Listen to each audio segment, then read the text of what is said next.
भारत में सभी धर्मों का सम्मान किया जाता है। मनुष्य ने मंदिरों में ईश्वर रूपी प्रतिमा बनाकर उनकी पूजा अर्चना की जाती है। वर्तमान में शहर और गांव में झांकियों के साथ गणेश जी और देवी जी की प्रतिमाएं स्थापित कर उन्हें पूजा जाता है। उनका जुलूस के रूप में ले जाकर नदी, तालाब, पोखर और कुंड में विधिवत पूजा कर विसर्जन करते हैं।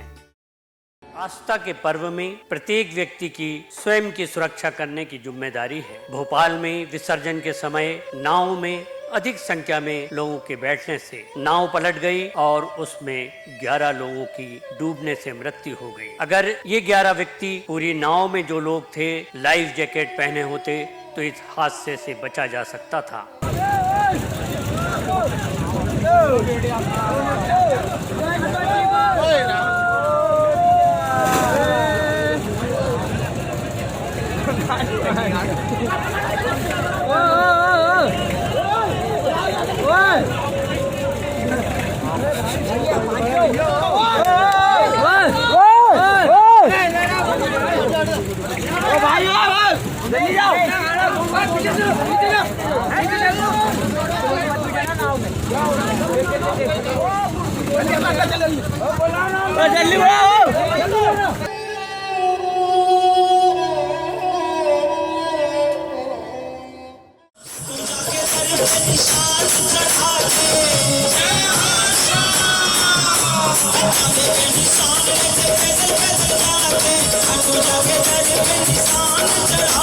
बहुत हार्दिक शुभकामनाएं पूरे भोपाल वासी, मध्य प्रदेश वासियों को। और कल हमारे मुख्यमंत्री कमलनाथ जी ने भी अष्टमी मनाई, जिसकी की फ़ोटो सब जगह वायरल हुई है और मुख्यमंत्री जी ने भी सबको बधाई प्रेषित की है।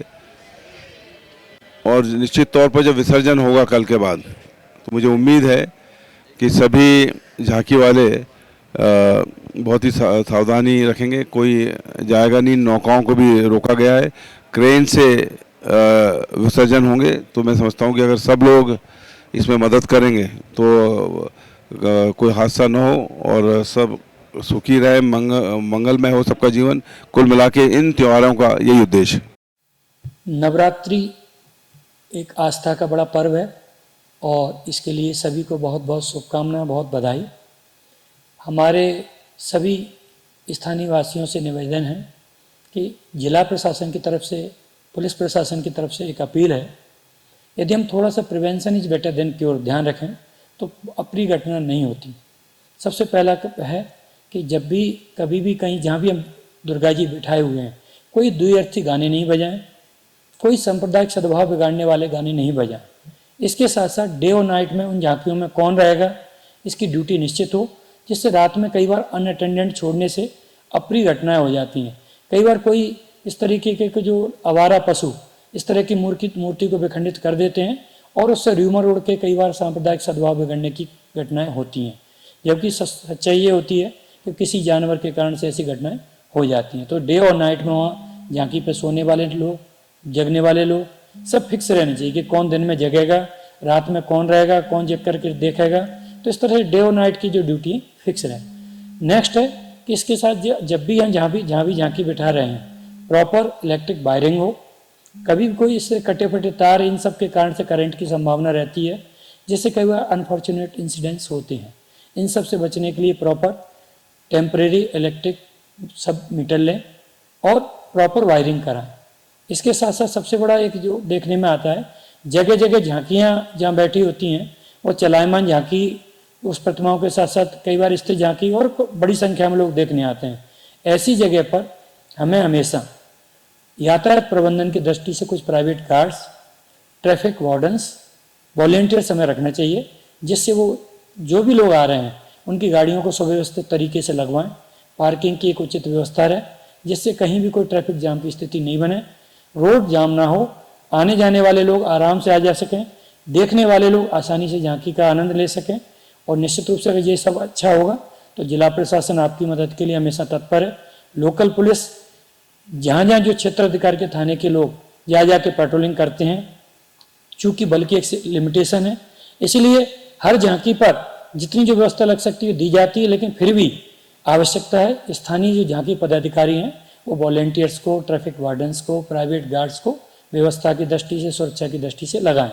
इसके साथ साथ झांकी पर जुआ खेलने की इस तरह की टेंडेंसी रात में देखने को मिलती है, जिससे आस्था का ये पर्व कहीं ना कहीं इससे स्थानीय जनता में भी गलत मैसेज जाता है। गैर कानूनी होने के कारण से पुलिस के द्वारा भी इसमें वैधानिक कार्रवाई की जाती है।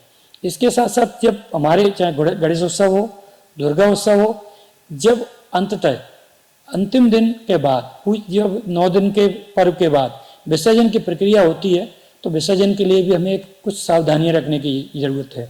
जब भी जिस जुलूस में हम जाने वाले हैं, लोकल थाने को सूचना दें, स्थानीय प्रशासन को सूचना दें। यदि कोई जुलूस निकलने वाले हैं प्रॉपर, तो उसकी वैधानिक अनुमति लें कि बिना अनुमति के निकाला गया जुलूस पर कार्रवाई हो सकती है। इसलिए हमेशा ध्यान रखें कि प्रॉपर तरीके से सूचना होगी तो लोकल पुलिस, लोकल मजिस्ट्रेट, जिला प्रशासन आपकी सहायता के लिए तत्पर है और आपको और अच्छे से व्यवस्थित तरीके से निकालने में मदद करेंगे। सिर्फ आवश्यकता आपके द्वारा दी गई सूचना, आपके द्वारा ली गई अनुमति। इसके साथ साथ विसर्जन की जो प्रक्रिया होती है, तो नाव में जितनी क्षमता है उतने लोग बैठें। कोई भी इस तरीके का, कई बार शराब पी करके नशे की हालत में लोग बैठ जाते हैं, जब खुद ही अनकॉन्शियस कंडीशन में हैं या सेमी कॉन्शियस हैं, ऐसे लोगों के इस तरह के ड्राउनिंग के केस बहुत देखने को मिलते हैं। कहीं ना कहीं इन सब से बचने की आवश्यकता है, तभी बचेंगे। ये थोड़ा सा प्रिवेंशन रखें। इसके साथ साथ लाइफ जैकेट्स का प्रयोग जरूर करें और प्रशासन के द्वारा जो रेखा निर्धारित कर दी जाती है उस सीमा से आगे ना बढ़ें। यदि आप इन सब का ध्यान रखेंगे तो निश्चित रूप से आपकी सुरक्षा रहेगी। आप सुव्यवस्थित तरीके से, सुरक्षित तरीके से इस पर्व का आनंद ले सकेंगे। इस आस्था के पर्व में हमारा प्रशासन, मध्य प्रदेश पुलिस आपकी सेवा के लिए, आपकी सुरक्षा के लिए तत्पर है। बहुत बहुत धन्यवाद।